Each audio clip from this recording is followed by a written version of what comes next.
আজব এক দুনিয়ায় আমরা বসবাস করি। এই দুনিয়াতে আসলে কেউ চিরসুখী নাই। আমি অনেক বেকার যুবককে দেখেছি যারা কর্ম পাচ্ছে না, যারা চাকরি পাচ্ছে না বলে আফসোস করে। অনেক চাকরিজীবী মানুষকে দেখেছি যে চাকরির কষ্টের কারণে আফসোস করে। অনেক গরিব মানুষকে দেখেছি যাদেরকে ধনী হতে পারে না, টাকা পয়সার অভাব, তাই আফসোস করে। আবার অনেক ধনী মানুষকেও দেখেছি যারা একটু শান্তির জন্য আফসোস করে। যার সন্তান নেই তাকেও দেখেছি আফসোস করতে, যার সন্তান আছে তাকেও দেখেছি আফসোস করতে। আফসোস করে বলে, হায় আল্লাহ, যদি আমার সন্তান না থাকতো।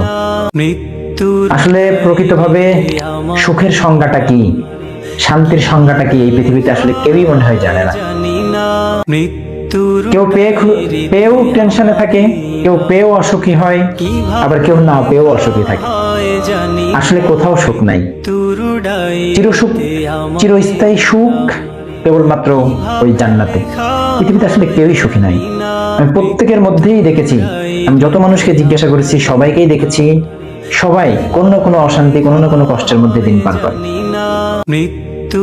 এজন্য যদি দুনিয়াতে শান্তি পেতে হয় তাহলে উপায় একটাই, আল্লাহ তাআলা আপনাকে যতটুকু দিয়েছেন অথবা দেন নাই, আপনি পেয়েছেন অথবা পান নাই, প্রত্যেকটা পাওয়া না পাওয়ার বিষয়ে আল্লাহ তাআলার শুকরিয়া আদায় করতে হবে, আলহামদুলিল্লাহ।